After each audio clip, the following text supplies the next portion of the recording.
For most of my life, I've lived well below my means. I'm talking way below my means. I'm talking to the point where when I was at the height of my career and income and I had a ton of royalties, almost $1 million of royalties coming in from my Pluralsight royalties, and I had real estate income coming in, and I was doing well in business and had that money coming in, I was probably paying a couple $1,000s a month in my mortgage payment, and I was driving a paid off Toyota Corolla. Okay, that's way below my means. And I really did this for most of my life. There's two exceptions to this. I'll tell you about the first one. The first one was when I first got to college. I went to Boise State University, and I remember walking around the campus, and there were these little desks they had set up where they would give you a credit card. And I remember thinking about, well, I wonder how much money I can get, because that's how I thought about it then. And my credit limit was $500. So what did? I immediately went to the mall and I spent that $500 on clothing because I wanted to look cool. It didn't work, but I was $500 in debt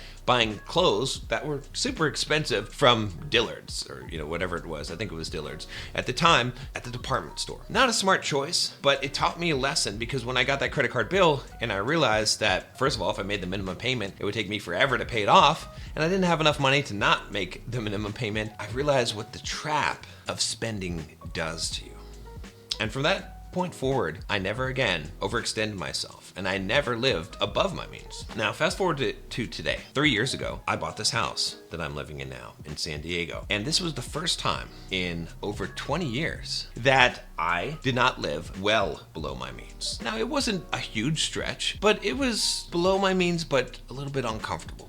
And I thought, okay, it's not a problem because I'll just make more money, business will do better, things will continue to do great. But then that didn't happen. And even when it was starting to happen, there was still always this stress because I didn't have an ample amount. I didn't have a long runway. I still had a runway, but in the back of my mind, there was always this financial stress. You see, when you're living far below your means, you never worry about how much money is in the checkbook. You don't worry about which bills you're going to pay or if you can pay the bills. And you don't worry what happens if you lose your job or your business doesn't do so well, because you've got a nice nest egg. You've got a nice runway, an emergency fund that you can easily tap into. And you know that you're going to be fine, that you've got a lot of time. And so the last 3 years have been extremely stressful for me. And I'm not saying this to complain because I'm doing good. I'm doing fine. It's not a huge deal, but it just made me realize, it made me realize, and I wanted to share this with you, there's a huge difference, a fundamental difference in the quality of life that is based on just one thing, which is whether you're living below your means or not. And if I could give you one piece of advice that will make your life probably the most stress-free that it can be, is to live well below your means. I'm not just talking below your means, I'm talking well below your means. And I know it's a bit of a sacrifice sometimes to do that, but when you do that, your perspective on everything changes. Because I can recall how I never ever worried about anything. I really didn't worry. It didn't matter even when there were bad times, because those bad times were never really bad. You didn't have to worry what was going to happen.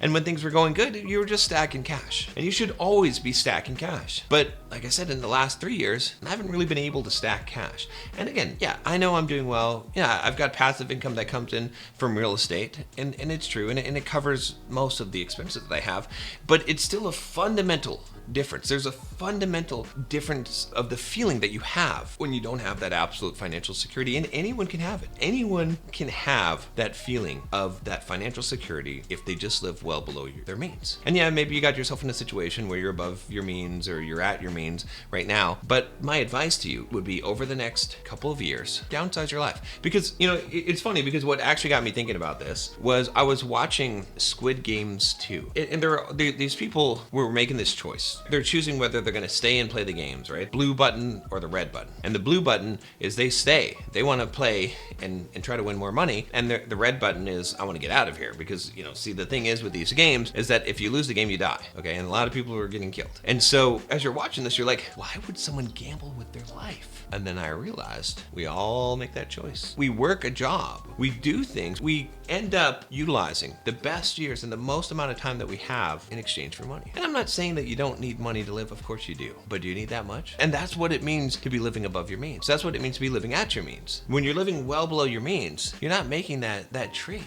You're not in that situation. And so I can't stress it enough. Like I said, I wanted to make this video. I tried a couple times because I wanted to make this video because I feel like this is very, very important advice. this. And I've experienced so many things from being shy, introverted, ugly kid to being on top of the world, stud with all these women and all that stuff, and being broke and being wealthy and all the things, being married, being divorced, being, like all these things. And I can tell you that one of the worst things that you're going to put yourself through is living. And it made me realize that a majority of people, this is how they live. Like, I didn't understand. I couldn't relate to the normal man. And it wasn't because I was making so much money. It was because I was not spending so much money. And so I understand the problem now. I understand what it feels like. And I can tell you, if I were to do things over again, I would not make the mistake that I made 3 years ago. And I would make sure that I continued to live well below my means, because it would make life a lot easier. And you can focus on the things that are important and not stress about the things that are not. Now,